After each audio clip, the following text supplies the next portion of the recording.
Assalamualaikum warahmatullahi wabarakatuh. Sebelumnya perkenalkan, nama saya Trisepti Wahyuningrum. Saya dari Prodi S1 Akuntansi, Fakultas Ekonomi dan Bisnis. Di sini saya membuat video ini bertujuan untuk memenuhi tugas UTS matkul pengantar akuntansi.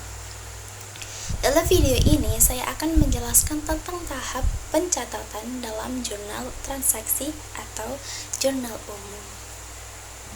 Dalam tahap pencatatan, harus mempunyai bukti transaksi.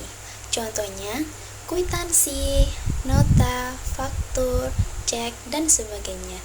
Setelah itu dianalisis. Setelah dianalisis, kemudian buat jurnal transaksi atau jurnal umum.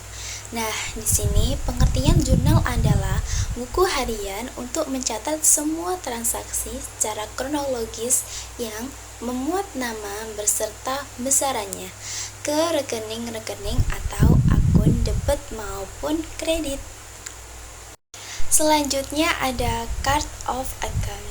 Chart of Account adalah daftar akun. Ada 5. Yang pertama adalah aktiva. Aktiva, nomor akunnya selalu dimulai dengan nomor 1.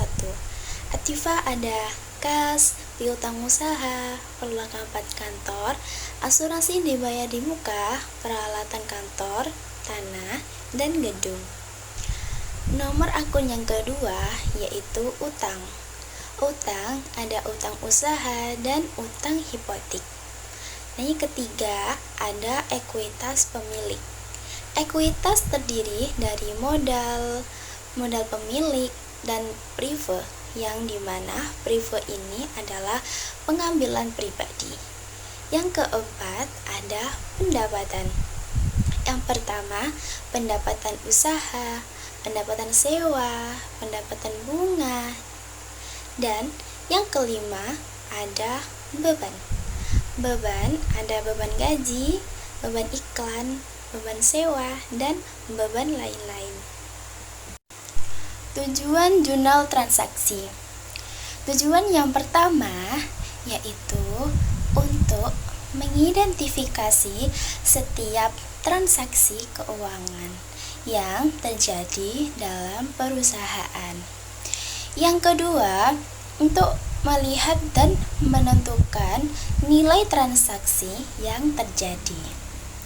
Yang ketiga, untuk mengetahui dampak ekonomi transaksi. Dan yang terakhir, dapat memudahkan proses pemindahan dampak transaksi ke akun yang sesuai. Sini ada fungsi jurnal transaksi. Fungsi jurnal transaksi ada fungsi historis, fungsi pencatatan, fungsi analisis, fungsi instruksi, dan fungsi informatif. Selanjutnya ada cara membuat jurnal transaksi. Ada 3 cara. Yang pertama yaitu memahami persamaan akuntansi, menentukan akun yang digunakan, serta menentukan sisi debit ataupun kredit. Persamaan akuntansi adalah aset sama dengan utang plus modal. Di sebelah kanan ada tabel saldo normal akun. Yang pertama ada aset, harta atau aktiva. Bertambah di debit, berkurang di kredit. Dan saldo normalnya di debit. Yang kedua ada utang atau kewajiban. Bertambah di kredit, berkurang di debit. Saldo normalnya di kredit. Yang ketiga yaitu modal ekuitas. Bertambah di kredit, berkurang di debit, dan saldo normalnya berada di kredit. Yang keempat ada pendapatan. Pendapatan bertambah di kredit, berkurang di debit. Saldo normalnya berada di kredit. Yang kelima ada beban. Beban bertambah di debit dan berkurang di kredit. Saldo normalnya di debit. Cara yang kedua yaitu kumpulkan dan lakukan identifikasi bukti transaksi. Jika sudah memahami persamaan akuntansi, kini selanjutnya bisa mulai untuk mengumpulkan bukti transaksi sebagai dasar pencatatan dalam jurnal.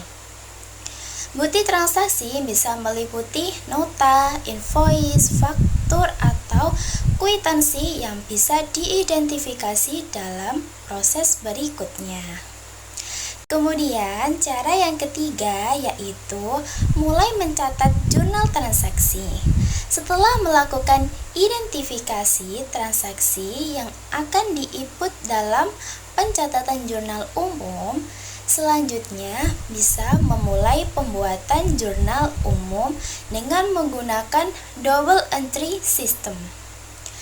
Format penulisan jurnal umum terdiri dari kolom tanggal, akun, keterangan, referensi atau ref, kredit, dan debit.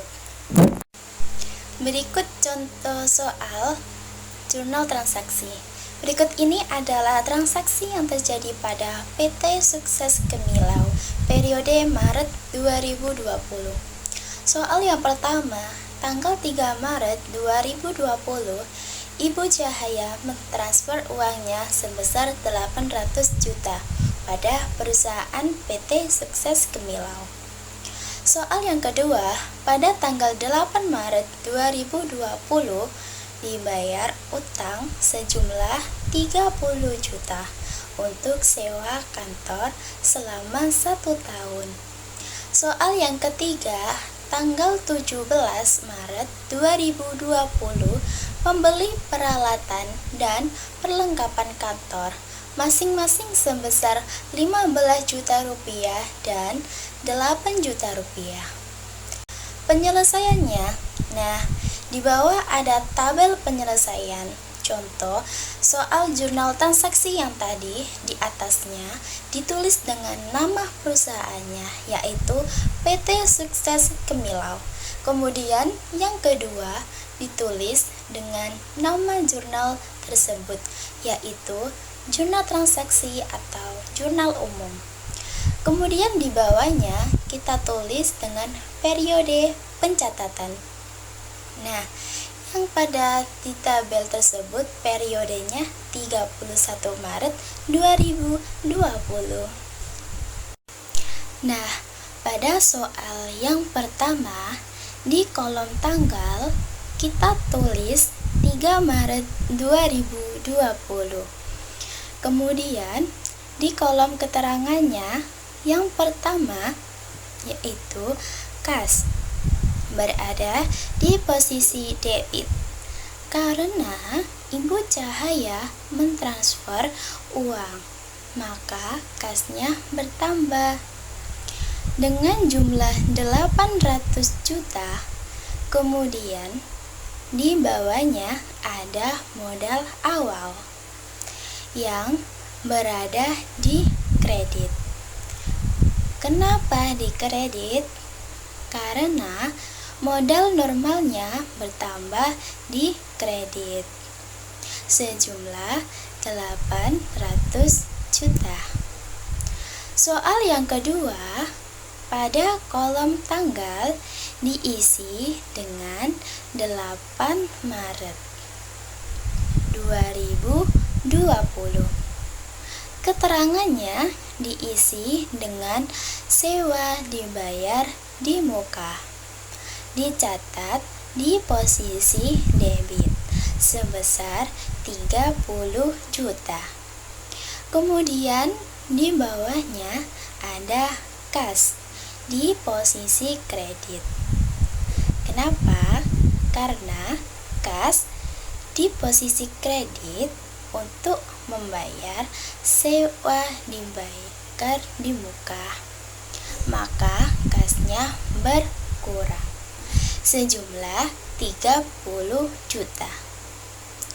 Pada soal yang ketiga, di kolom tanggal kita isi 17 Maret 2020. Keterangannya diisi dengan peralatan dan dicatat di posisi debit sebesar 15 juta. Kemudian di bawahnya lagi kita tulis peralatan, dicatat di posisi debit sebesar 8 juta. Kemudian di bawahnya lagi kita tulis dengan nama kas di posisi kredit sebesar 23 juta. Nah, jika sudah selesai, maka kita harus menjumlahkan hasilnya di posisi debit dan di posisi kredit. Penjumlahannya harus balance ya. Apabila tidak balance, maka ada kesalahan dalam pencatatan tersebut. Jangan lupa untuk nama akun yang masuk di kolom kredit dicatat lebih menyorong ke dalam, supaya tidak menyamai yang debit. Sekian penjelasan dari saya mengenai tahap pencatatan dalam jurnal transaksi atau jurnal umum. Bila ada salah kata penulisan dan pengucapan, saya mohon maaf sebesar-besarnya. Semoga apa yang saya sampaikan tadi bisa bermanfaat. Sekian dari saya. Wassalamualaikum warahmatullahi wabarakatuh.